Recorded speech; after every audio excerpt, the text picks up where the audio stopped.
오늘은 편견을 무너뜨리는 믿음, 편견을 무너뜨리는 믿음이라는 제목으로 하나님 말씀 증거하겠습니다.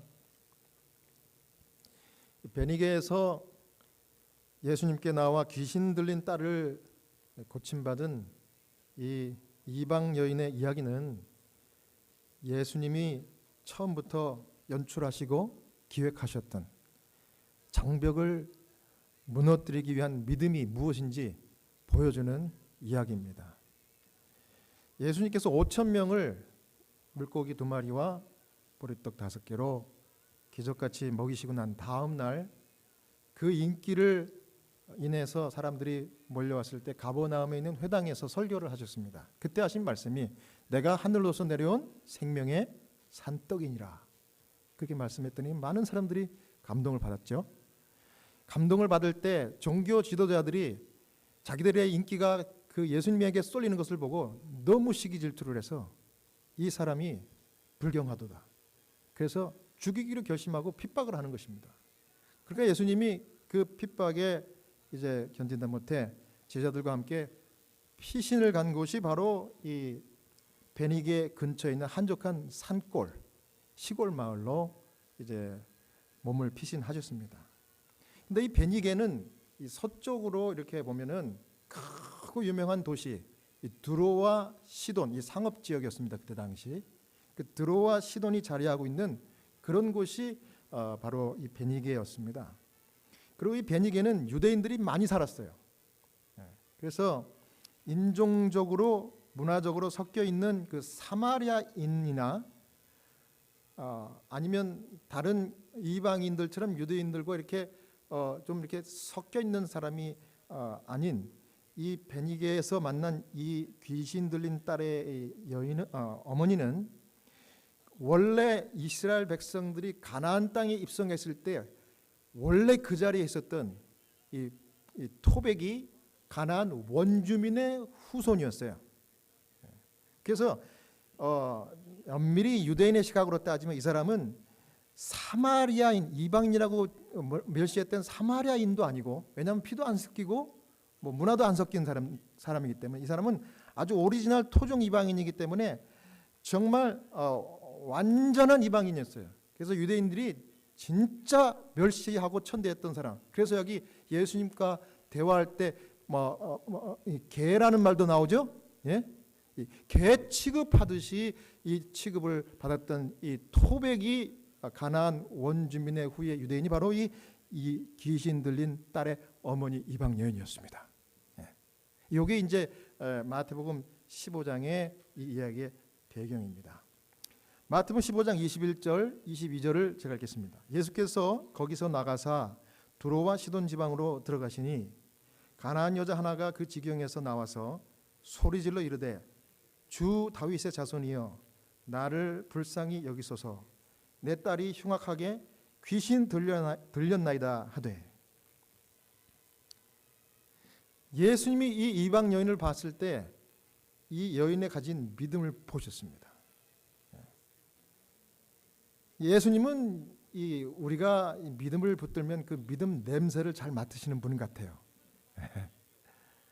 저와 여러분에게 기대하시는 것은 믿음이에요, 믿음. 그래서 우리가 믿음을 갖고 붙드는 순간 누가 가까이 하셔요? 우리 예수님께서 가까이 하시는 겁니다. 왜냐하면 그걸 제일 좋아하시니까. 그래서 우리가 이방 여인처럼 기도하고 믿음으로 무슨 일을 시작하든지 간에 예수님이 이 믿음 냄새 레이더에 탁 잡히면서 우리와 함께 하신다는 것을 여러분 기억하시기 바랍니다. 그러면 우리가 하는 일이 주님의 뜻과 방법대로 만사형통되는 거예요. 이게 굉장히 중요한 이 성공의 비결이더라고요. 그래서 예수님이 우리의 이 믿음 냄새를 맡으시고 우리에게 가까이 오시면 뭐가 일어날까요? 예수님 가까이 오시면 뭐가 일어나요? 이 여인처럼 기적이 일어나는 거예요. 그게 이 원리입니다. 원리. 아주 단순하면서도 깊은 신앙의 원리예요. 그러니까 예수님이 우리에게 믿음 때문에 우리에게 가까이 오시는 순간 우리에게 기적이 일어나는 거예요. 여러분에게 기적이 일어나는 거예요. 근데 예수님께서 이제 이 산골이라고 제가 표현했지만 시골입니다. 시골. 아주 정말 깡촌이었어요. 근데 이 시골에 가신 이유가 두 가지였는데 이 시대의 소망 가운데는 그 이유가 두 가지 나옵니다. 첫 번째는 이 이방 여인이 믿음이 있었기 때문에 딸을 고치겠다는 이 믿음이 있었기 때문에 그 믿음 냄새 맡으시고 가신 거예요. 당연히 그 여인을 도와주기 위해서, 딸을 고치기 위해서. 그 다음에 두 번째 중요한 목적은 뭐냐면은 이 같이 간 이 제자들을 편견을 깨트려 가지고 이 이방 여인, 토백이 이방 여인처럼 정말 밑도 끝도 없는, 족보도 없는 이 사람에게도 똑같이 복음을 전해라. 그걸 가르쳐 주시기 위해서, 어떻게 복음을 전하는지 방법까지 실제로 보여주기 위해서 이 두 가지 목적을 가지고 예수님께서 의도적으로 거기 가신 거예요. 물론 유대인들 종교 지도자들의 이 강한 시기 질투와 핍박을 피해서 가신 것도 있지만은 다른 목적은 이 두 가지였습니다. 그래서 아까 말씀드렸듯이 이 베니게라는 지역은 유대인들이 좀 많이 살았기 때문에 이 예수님과 자주 접촉했던 유대인을 통해 가지고 이 토백이 가나안의 후손이었던 이 여인이 예수님에 대한 이야기를 살살 솔솔 들었던 거예요. 그러니까 가만히 얘기를 들어보니까 사람들이 이분이 선지자더라. 왜 선지자라고 하는가 들어봤더니 내가 봤다. 이분이 귀머거리를 고쳐주시고 앉은 병을 일으키시고 이렇게 기적을 베푸는 그런 사역을 하고 계신다. 그러니 이분은 평범한 분이 아니라 선지자다, 선지자. 이런 얘기를 계속 들으니까 이 여인에게 이 숨겨져 있던 믿음이 싹트기 시작한 겁니다. 그래? 그렇다고 하면 여태 많은 의사들에게서 고침도 받지 못했던 이 귀신 들린 내 딸도 이 메시아를 내가 만나면은 고쳐줄 수 있겠구나. 그런 믿음이 생긴 거예요. 근데 여러분 아까 말씀드렸듯이 우리에게 믿음이 마음속에 생기는 순간 누가 그걸 맡으셔요? 예수님이 맡으시는 게 내 믿음 냄새를. 그래서 예수님이 이미 아시고 처음부터 계획적으로 이제 이 여인에게 찾아간 것입니다. 그렇습니다. 여러분, 사랑하는 우리 성도 여러분, 우리가 이 절망 중에 있을지라도 예수님 안에서 이 희망을 갖는 순간, 믿음을 갖는 순간 우리에게는 언제든지 큰 기회들이 다시 찾아오는 것입니다. 재기할 수 있는 거예요. 다시 일어날 수 있는 거예요. 회복할 수 있는 겁니다. 낙담과 실망과 절망 중에 있다가도 여러분 걱정만 하고 한탄할 것이 아니라 뭘 해야 돼요? 기도하는 겁니다. 왜냐하면 이 기도는 믿음을 붙들 수 있는 가장 빠르고 가장 효과적인 방법이 기도예요. 여러분 이 기도의 이 능력이라고 제가 표현을 할까요? 이 기도를 과소평가하지 마셔야 돼요. 기도는요 정말 제가 제 나이만큼 제가 모태 신앙이기 때문에 저희 재림교회 저희 부모님이 모태 신앙이었기 때문에 제 어머님이 정확하게 말씀드리면 제 어머님이 재림 교인이었기 때문에 제가 태어나자마자 그냥 교회를 갔어요. 그런데 기도를 배우면서 지금까지 제 나이만큼 신앙을 해보니까 기도 생활을 해보니까 기도는 허투루 떨어지는 법이 한 번도 없습니다. 그래서 이 기도의 능력은요 우리가 과소평가할 수 없고 우리가 믿음을 붙들 수 있는 방법은 기도. 그러니까 우리가 기도하는 것이 가장 중요하고 필요한 거예요. 우리가 절망할 때, 우리가 낙담할 때, 우리가 정말 앞길이 캄캄할 때 있지 않습니까? 자, 여기 보십시오. 기도했더니 여인은 뭐 성경은 기도했다 그러지 않지만 이 여자가 그 마음에 희망이 생겼어요. 희망이 생겼는데 그게 주님에게는 이 기도가 된 겁니다. 그래서 주님이 그 믿음을 보시고 마태복음 15장 21절에 예수께서 거기서 나가사 두로와 시돈 지방으로 들어가시니 이런 표현이 나옵니다. 여기 시대의 소망 400페이지에는요 이 상황을 이렇게 설명했습니다. 그리스도께서는 이 여인의 사정을 아셨다. 그분께서는 이 여인이 당신을 보기를 갈망하고 있음을 알고 그 여자가 있는 길로 오셨다. 저는 이 짧은 설명, 이 표현에 감동이 오더라고요. 자, 성경에 예수님께서 유대인들의 종교자들의 핍박을 피해가지고 거기서 나가사 어디로 가셨다고요? 두로와 시돈 지방으로 가시니 이렇게 표현했지만 그 가시니라는 그 표현 가운데는 요 설명이 여기 다 들어있는 겁니다. 가셨는데 어디로 가셨는가 하면 두로와 시돈 가까이 있는 이 여인이 살고 있는 베니게라는 곳으로 가셨고, 그 베니게에서도 이 여인이 있는 곳에 이 길로 일부러 제자들과 함께 여인이 접근하기 쉽도록 일부러 가까이 가셨다 그랬습니다. 여러분 아멘입니까? 이렇게 긍휼이 많으시고 인자하신 주님이 나의 주님이란 사실이 여러분 기쁘지 않으세요? 네. 우리 구차하게 설명드릴 필요도 없어요. 왜냐하면 주님은 다 아셔요. 다 아셔요. 근데 다 아시는데 우리가 믿음을 붙들기만을 기다리시는 거예요. 그러면 누가 일하시는 거예요? 그러면 우리가 믿음을 붙드는 순간 옳다 됐다, 이제 나머지는 내가 책임질 거야, 이겁니다. 그거를 못하니까 우리 그리스도인들이 자꾸 한숨 쉬고 주님이 정말 계신가 의심하고 자꾸 이렇게 믿음이 떨어지고 그러는 거예요. 그럴 필요 없는데 내가 해결하려고 하니까 자꾸 이게 어려워지고 꼬이는 겁니다. 사실 예수님이 그 유대인 이 지도자들한테, 종교자들한테 이 배척받아서 쫓겨나신 것처럼 보이지만 이 예수님은 그 일을 계기로 믿음 있는 자를 가까이 하고 돕기 위해서 의도적으로 찾아가신 거예요. 이 여인이 뭐라 그랬어요? 희망과 믿음을 갈망하는 이 여인이랬다고 했어요. 그 여인을 주님이 정말 놓지 않고 찾아가셨는데, 그 여인이 근접하게 예수님을 만나기 쉬운 거리까지, 그 길로, 여자가 있는 길로 오셨어요. 여러분, 제자들은 한눈에 딱 보면, 사람들이 이렇게 첫 인상 딱 보면 이 사람이 그 차림새나 이 분위기를 통해서 그 사람을 대충 파악합니까?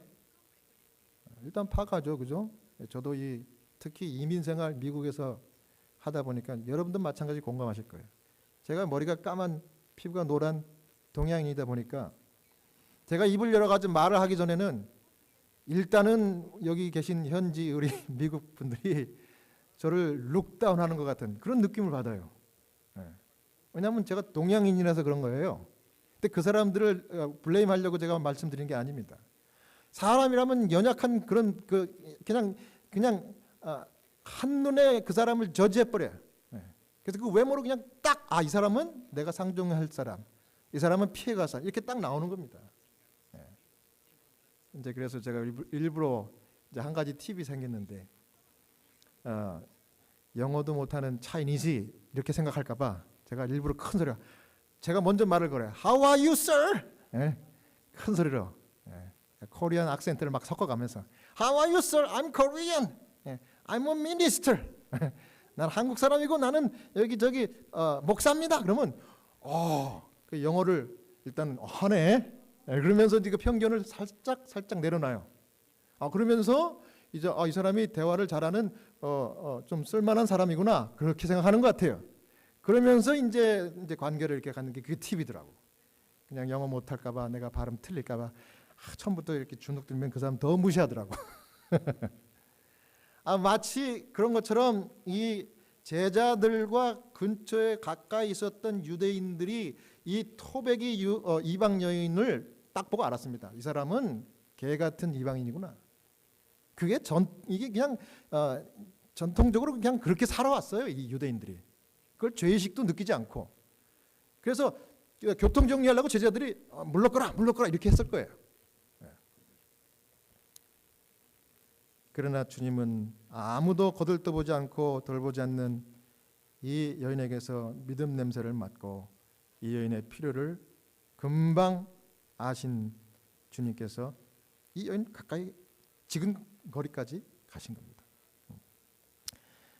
그래가지고 이 여인이 뭐라 그럽니까? 마태복음 15장 22절. 가난한 여자 하나가 그 지경에서 나와서 소리질러 이르되 주 다윗의 자손이여 나를 불쌍히 여기소서, 내 딸이 흉악하게 귀신 들렸나이다 하되.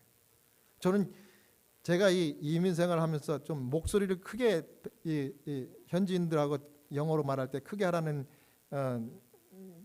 것이 좋다는 것을 제가 안 다음부터는요, 제가 이 말씀을 읽을 때 감동이 오더라고. 이 여자가 외모나 분위기상 사람들이 자기를 무시를 해도 음성을 높여서 자기 정체를 이야기했구나. 소리를 질렀대, 소리를. 일단 목소리를 크게 한 겁니다.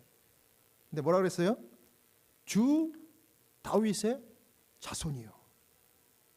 처음 보는 일반적으로 선생님 이렇게 해야 되는데, 그럼 영어로 유대인들은 뭐라 그래? 랍비요, 선생님, 그런 말이거든요.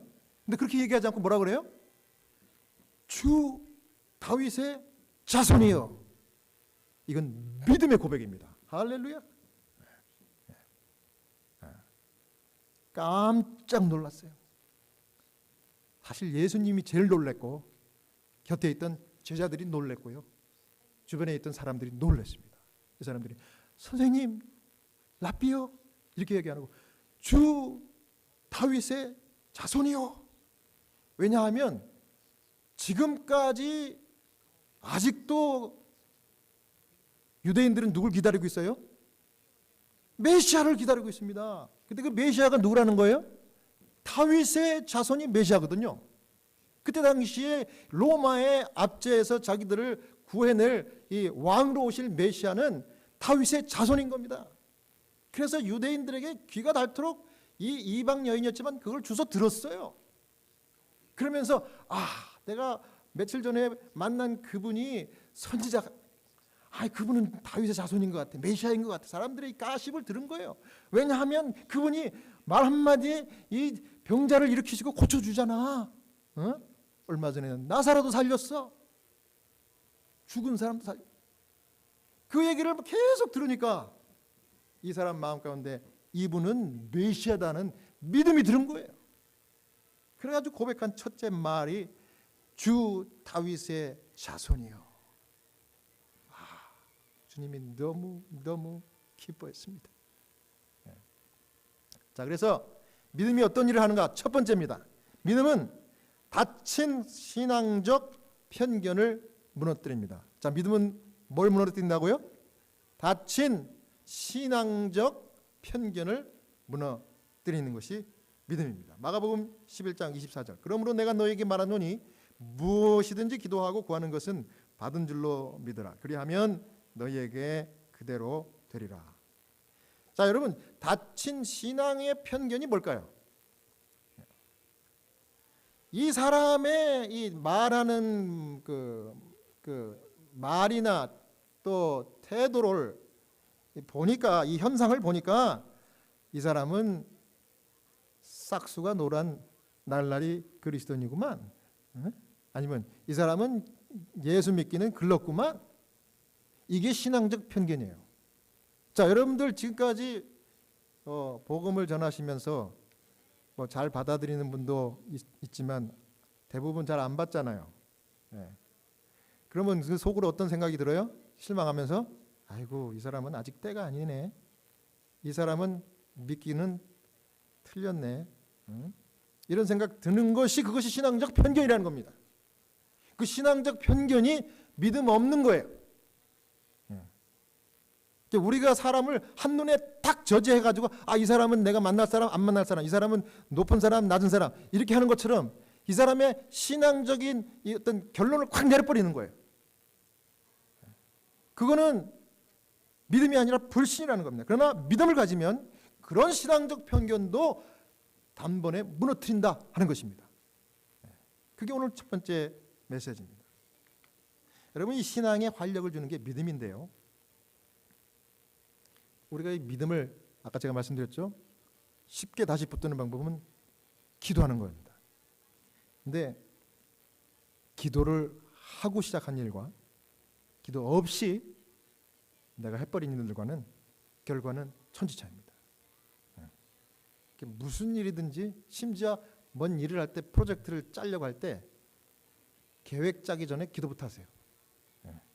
그 다음에 어디 새로운 곳을 찾아가든지 방문하든지 사람을 만나기 전에 반드시 기도하고 그 일을 하시라고요. 그러면 그 결과는 천지차입니다. 내가 상상하지 못하는 일들이 일어나요. 왜냐하면 주님이 함께 하시기 때문에. 왜냐하면 내 신앙적인 편견까지도 주님이 아시고 그것을 깨트려 보실 것이기 때문에 놀라운 일이 일어나는 거예요. 관계의 변화가 일어나고요, 그 다음에 내 삶이 변화되는 기적이 일어나는 겁니다. 뭘 하면요? 기도를 하고서 모든 일이든지 하면은요. 그다음 두 번째는 기도를 한 것을 나중에 잊어버려도요 좋습니다. 그러나 기억하십시오. 내 입에서 나온 기도는 한마디도 땅에 떨어지지 않는다. 여러분 믿습니까? 왜요? 우리 하나님께서 그것을 귀 기울이시기 때문에. 그래서 기도를 우리가 많이 하는 것은 우리가 투자하는 거예요. 우리가 하늘 보물 창고에 우리가 투자하는 게 우리 기도. 거기다 우리가 믿음이라는 그 보물을 막 쏟아 붓는 겁니다. 기도하는 거죠. 그러니까 여러분 기도를 그런 식으로 인조하면은요 신앙생활이 활력이 넘치고 재미가 있어요. 그래서 정말 하나님께서 기뻐하시는 일들이 우리 삶 가운데 막 일어나는 거예요. 넘치는 겁니다. 그래서 제가 기도했지만 몇 년 전에 기도했던 그 영혼이 나중에 이렇게 믿음이 자라가지고 제 앞에 나타나요. 그런 거 볼 때 너무 감사한 거예요. 그래서 제가 이 교회를 우리가 이제 기도하면서 개척을 하고 나서 지금 이제 4년 지나 5년째 되는데 불행하게도 코로나가 닥쳐가지고 한번 이렇게 교회가 한번 이제 물갈이 쫙 되더라고요. 근데 이거는 우리 교회뿐만 아니라 모든 세상의 기독교회 교회가 다 마찬가지 지금. 그래서 지금 코로나 이전에 있던 출석생의 100%가 안 돌아와요 다. 우리도 예외가 아니라 우리가 이렇게 정말 극소수가 예배를 드리는데 그래도 저는 하나님께 늘 감사한 거는 뭐냐면 우리에게 이렇게 활력이 끊이지 않게 해주시고 기도할 수 있는 믿음을 계속 갖게 하시는 것이 얼마나 감사한지 모르겠어요. 그리고 우리가 변함없이 드리는 기도는 주님 이 교회가 수년 내 부흥케 하옵소서 하박국에 있는 그런 기도합니다. 기도. 하나님이 시작하신 일이기 때문에 내가 걱정할 이유는 없는 거예요. 나는 믿음만 붙들면 되는 건데 보세요. 히브리 11장 1절 믿음은 바라는 것들의 실상이요 보이지 않는 것들의 증거니 그렇습니다. 바라는 것과 보이지 않는 것들 이런 것들이 이루어지게 하는 것이 믿음이라는 말이에요. 믿음. 그래서 여러분 믿음을 한번 가져보는 것 굉장한 챌린지입니다. 한번 가져보세요. 여러분 놀라운 일이 벌어집니다. 특별히 가장 중요한 일은 뭐냐면 닫힌 신앙적 편견이 확 사라져버려요. 누가복음 18장 1절에도 예수께서 그들에게 항상 기도하고 낙심하지 말아야 할 것을 비유로 말씀하여 그랬습니다. 왜 예수님께서 기도에 대해서 이야기하면서 낙심하지 말아야 할 것을 당부했을까요? 이거는 그냥 동서고금을 막론하고 그냥 막 예전이나 지금이나 동일한 건데 우리는 기도하다가 낙심할 일들이 많이 생깁니다. 왜냐하면 영적으로 내가 살려고 믿음을 붙들면은 누가 날뛰는 거예요? 마귀 사탄이 그냥 그렇게 못하도록 같이 날뛰기 때문에 낙심할 일도 시험이 많이 찾아오는 거예요. 그렇기 때문에 그럴 때 거기서 주저앉지 말고 계속해서 기도하라는 거예요. 왜냐하면 기도는 하나도 허투른 것이 없으니까. 결국은 기도가 이기는 거예요. 고린도후서 4장 8절에 우리가 사방으로 우겨쌈을 당하여도 쌓이지 아니하며 답답한 일을 당하여도 낙심하지 아니하며. 왜 그렇습니까? 내가 믿음을 붙드는 한 누가 나와 가까이 하시고 함께 하시는 거예요? 예수님이 나와 함께 하시기 때문에 두려울 것이 없는 겁니다. 여러분 우리의 이 신앙적인 편견은 이렇게 무서운 거예요. 저도 제 어머니가 우리 제칠 안식 예수님 교회 교인이셔가지고 제가 모태 교인이라고 그랬잖아요. 저희 아버지는 교회를 안 다니셨어요. 아버지가 은퇴하고 교회를 나왔습니다. 그것도 아버지는 매년 딱 2번 저하고 기도했습니다. 명절 때 가족들이 다 모이면 설날 때 다 모이죠. 다 모여가지고 제가 이제 목사니까 예배 인도하고 기도하면 그 기도를 받으시고 그리고 교회는 안 다니시고 추석 때 한 번 또 모이면 또 그 기도하고 1년에 딱 2번 기도하고 교회는 한 번도 안 다니고 제가 목사니까 아버지 교회 좀 다니세요. 아버지 안식일 지키세요. 복 받으셔야 됩니다. 아버지가 아무 말도 안 해요. 술 좋아하시고 제가 22년 전에 여기 미국 왔는데 미국 딱 오는 순간 그 해부터 교회를 나가기 시작한 거예요. 아마 아들한테 전도받는 게 좀 자존심이 좀 허락을 안 하셨나? 22년 전에 제가 미국을 오니까 그냥 그때부터 교회를 다니기 시작하더니 지금은 많은 친구분들 옛날 그 세속적으로 만났던 친구들을 다 교회를 인도하고 본인은 또 최근에 장로 안수를 받으셨어요. 그래서 지금 이제 한국을 가면은요 저보다 더 목사님 같은 이야기를 하세요. 예수님 이야기만 하시고 내가 무슨 생각했는가 막 야 내가 이 신앙적인 편견을 아버지에게 가졌구나. 그러니까 내가 한 기도가 땅에 떨어진 게 아니에요. 우리 어머니가 한 기도가 남편을 위한 기도가 땅에 떨어진 것이 아니었어요. 그래가지고 그게 하나님께서 인도하셨고 그 축복이 된 겁니다. 그래서 우리 아버지가 지금은 너무나 신실한 분이 되셨어요. 저는 우리 교회도 수년 내에 부흥케 하옵소서 또 기도했습니다. 아침에 기도했기 때문에 하나님이 그 기도를 반드시 응답해 주실 겁니다. 여러분 믿습니까? 네. 그래서 너무 든든해요. 하여튼 하나님께서 기뻐하시는 이 예배를 우리가 집중하고 하나님께 모든 걸 맡기니까 우리의 믿음의 편견과 이런 것들이 다 한순간에 무너지는 거예요. 놀라운 일이 벌어지는 겁니다. 사랑하는 여러분, 여러분들도 이 여인처럼 믿음으로 신앙의 편견을 무너뜨리고 많은 영혼들을 아버지께 인도하시는 신실한 성도들 되시기 바랍니다. 그 다음 마지막으로 믿음은 닫힌 안목의 편견을 무너뜨립니다. 마태복음 15장 26절 27절 대답하여 이르시되 자녀의 떡을 취하여 개들에게 던짐이 마땅하지 아니하니라. 여자가 이르되 주여 올소이다마는 개들도 제 주인의 상에서 떨어지는 부스러기를 먹나이다 하니. 언뜻 보기 예수님은 일반 유대인들처럼 말하신 것 같았어요. 어떻게 개가 나한테 와서 이렇게 구걸을 하니 이거예요. 나는 너 같은 것 상종 안 해. 제자들이 오호 우리가 생각하는 유대인 상종법을 예수님도 동의하시는구나 그런 줄 알았어요. 그랬더니 예수님이 이 여인을 시험한 겁니다. 믿음을 시험한 거예요. 여러분 우리가 믿음을 붙들면 주님이 기뻐하시지만 우리의 믿음을 더 크게 하기 위해서 시험도 주십니다. 여러분 믿습니까? 그러니까 그럴 때 우리가 주저앉으면 안 돼요. 믿음을 탁 챌린징 해야 돼요. 그런데 이 여인이 이 예수님의 배척하는 것 같은 이 말씀을 들었지만 여인이 탁 안목이 열렸어요. 예수님이 야 내가 왜 개하고 상종하냐? 쉽게 얘기해서 이 말을 하실 때 여인이 예수님의 눈빛을 봤어요.